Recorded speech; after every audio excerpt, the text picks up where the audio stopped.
Salam alaikum wa rahmatullahi wa barakatuh. Chers élèves de l'ONG Aide Service Éducation, ce matin nous reprenons encore notre cours d'histoire de niveau premier et nous sommes exactement à la troisième séance. À ce micro, vous avez votre enseignant, M. Traoré, pour vous entretenir sur les causes et les conséquences de la Deuxième Guerre mondiale. Alors, nous sommes maintenant au grand 2, ou le grand 2 qui s'intitule les spécificités et les causes de la Deuxième Guerre mondiale. Et ce grand 2 là, nous allons aborder d'abord le premier point qui va s'articuler autour des spécificités. 1. Une guerre longue et désastreuse. La Deuxième Guerre mondiale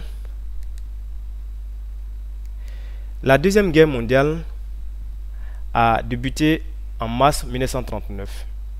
Mais l'acte de capitulation de l'Allemagne ne sera signé qu'en mai 1945, mettant ainsi fin à 6 années de guerre. Cette guerre a été encore plus meurtrière que la première à cause des armes très sophistiquées utilisées. Alors, le titre est évocateur. On dit une guerre longue et désastreuse. Longue parce que la guerre a pris 6 années. Désastreuse parce que les techniques utilisées étaient sophistiquées. C'est-à-dire quoi? Nous allons utiliser des chars, des bombes atomiques, l'aviation, la marine et autres. Et c'est ces éléments-là qui feront de cette guerre une guerre très atroce. En 1-2, nous allons voir une guerre planétaire, scientifique et technique. Une guerre planétaire, scientifique et technique. Au regard du nombre de pays engagés et les territoires concernés, notamment l'Europe, l'Afrique du Nord, l'Asie, la Seconde Guerre mondiale a pris une proportion mondiale. En d'autres termes, la Seconde Guerre... Bon, excusez-moi de cette répétition. La Seconde Guerre mondiale a pris une proportion mondiale. Je dirais tout simplement la Seconde Guerre a pris une proportion mondiale. Alors, lorsque nous suivons très bien, on a le continent européen qui était le champ de bataille et l'Afrique du Nord. L'Afrique du Nord, ces deux espaces bénis dans la zone de l'Éthiopie ont été des champs de bataille. Hormis ce continent, on a l'Asie, notamment où se trouve la Chine, le Japon et autres. Et on a d'autres continents qui n'ont pas connu de guerre, par exemple les États-Unis sur leur sol. Si vous voyez. Donc, lorsqu'on regarde sur l'ensemble de ces continents, étant donné que on a 3 continents et les autres soit fourniront la main d'œuvre, c'est-à-dire les soldats, la nourriture et autres, fera que tous ces continents seront un peu impactés par cette Deuxième Guerre mondiale. Alors, elle a été aussi une guerre scientifique et technique car le matériel utilisé était très lourd, perfectionné. Les matériels utilisés, par exemple, le matériel dans les chars, on a les radars, les missiles, les bombardiers. Les bombardiers, il s'agit de l'aviation, les gros porte-avions, les mortiers, la bombe atomique, etc. On note aussi de nouvelles techniques de combat comme la guerre éclair. La guerre éclair d'Hitler. La guerre éclair d'Hitler n'est rien d'autre que la mobilisation en même temps de l'aviation et de l'armée de terre pour l'occupation d'un espace en peu de temps. Vous voyez, en même temps que l'avion bombarde en l'air, on a des soldats qui sont déjà à terre, qui progressent. Et le temps que l'ennemi va s'en rendre compte de l'ampleur et de la force de feu d'Hitler, les territoires étaient déjà occupés. C'est cette guerre-là qu'on appelait la guerre éclair. D'accord? Alors, ces techniques-là étaient beaucoup utilisées par les fascistes, surtout Hitler et ses alliés. En 1.3, nous allons étudier l'idéologie, une guerre idéologique. Alors, une guerre idéologique n'est rien d'autre que la façon d'instrumentaliser les populations. Cette guerre est dite idéologique car elle a opposé le camp des pays dits dictateurs fascistes à celui des pays dits démocratiques. Alors, qu'il faut entendre par l'idéologie?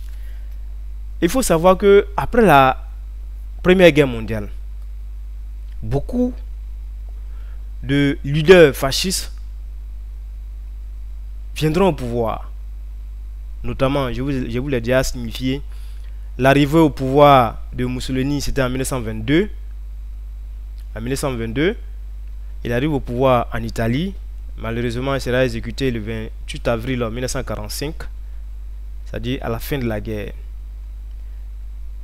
Mussolini vient au pouvoir. De l'autre côté, en Union soviétique, on a Staline qui arrive au pouvoir. Staline, il prend le pouvoir et il va consolider son pouvoir à partir de 1929. Nous savions qu'en janvier 1933, Hitler aussi de son côté arrive au pouvoir. Et le point commun de ces différents pouvoirs-là, c'est qu'ils vont s'appuyer sur l'armée, instrumentaliser les populations à un patriotisme national. À un patriotisme national. Et d'un leader à un autre, les raisons divergent et légèrement nuancées. Mais de façon générale, l'armée, la force, la répression de l'opposition et même l'assassinat des opposants et l'instrumentalisation de la population. C'est cette technique-là que les fascistes ont beaucoup utilisé. Voilà pourquoi on a fait un point d'honneur dans cette partie-là sur ce qu'on appelait une guerre idéologique. Idéologique, nous savions que Hitler mettait l'accent sur le peuple arien. Le peuple arien est germanophone. L'intention d'Hitler était de rassembler les peuples germanophones et ensuite avoir un espace vital. D'accord? Quant aux autres, notamment Mussolini, avoir un espace sur la Méditerranée, occuper et avoir d'autres colonies. Pour continuer notre cours, nous allons étudier maintenant le petit 2 de ces grands 2, les conséquences. Alors, 2.1 au plan politique.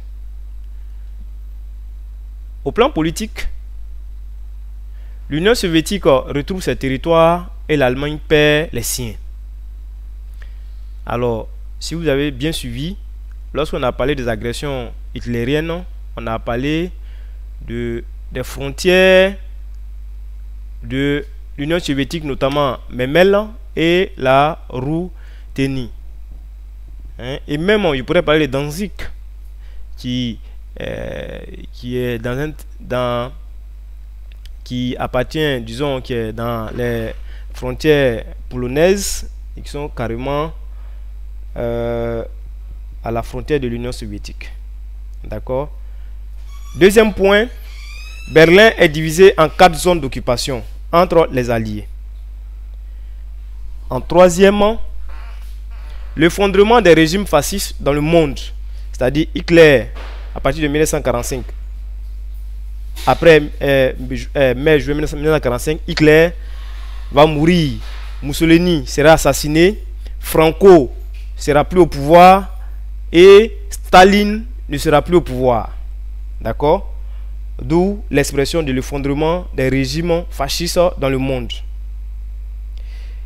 Un autre point, les criminels de guerre sont jugés en octobre 1946 au procès de Nuremberg, ville située au sud-est de l'Allemagne. Alors, ce qu'il faut retenir, c'est que c'est à Nuremberg que Adolf Hitler a lancé sa volonté d'occupation. C'est Adolf Hitler, c'est à Nuremberg qu'il a lancé son parti. D'accord? Donc, après la guerre, on va utiliser cet espace-là de Nuremberg encore pour juger les généraux allemands et les généraux qui ont été responsables des sévices ou d'assassinats. La bipolarisation du monde. Le bloc capitaliste dirigé par les États-Unis et le bloc socialiste dirigé par l'Union soviétique, l'URSS. D'accord? En Afrique et en Asie, on a l'éveil des mouvements nationalistes afin d'engager des luttes pour l'indépendance.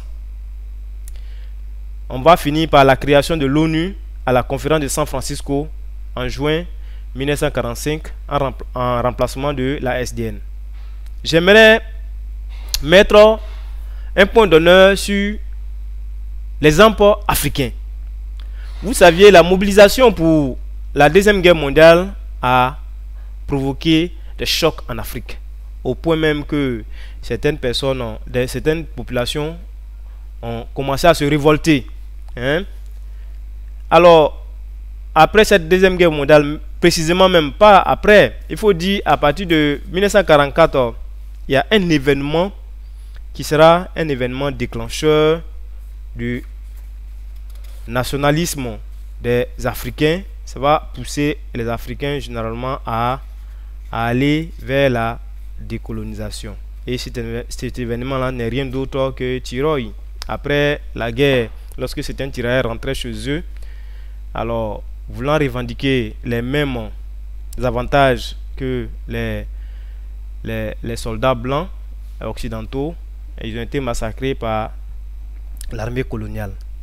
Des milliers de morts de tirailleurs, des milliers de morts ont été enregistrés au sein des tirailleurs. Voilà, donc à partir de là, ça a provoqué un mouvement de nationalisme et que les Africains comprendront qu'il est grand temps de se réveiller pour aller à la recherche de la liberté. La recherche de la liberté qui sera pilotée pour certains par des leaders africains, des leaders comme les Félix Houphouët-Boigny, en Côte d'Ivoire, les Ouensin Coulibaly, Haute-Volta, les Amani Diori au Niger, ainsi de suite, et les Kwame Nkrumah. Alors, le deuxième point, au plan économique, la guerre a ruiné l'économie de l'Europe, la France, l'Angleterre, l'Allemagne, et de l'Asie, la Chine et le Japon. La guerre a détruit des villes, des villages et des infrastructures, usines, chemins de fer, routes, les ponts, etc. L'Europe s'endette auprès des États-Unis pour sa reconstruction. Ce plan de reconstruction là s'appuie sur le plan Marshall. Vous savez que le plan Marshall, c'est en 1947 où le secrétaire d'État octroie de l'argent à l'Europe avec des conditions. Alors, cette guerre a réveillé l'économie de certains pays, notamment l'Argentine, le Brésil, le Canada et surtout les États-Unis, grâce à la livraison d'armes, de matériel de guerre et surtout de vivres aux combattants européens. En 2-3, au plan humain, les pertes en vies humaines, la guerre a provoqué la mort de 40 à 60 millions de personnes, c'est-à-dire militaires, civils et autres. Ces atrocités sont dues au bombardement aérien, à l'occupation inhumaine de l'ennemi et des massacres de tout genre.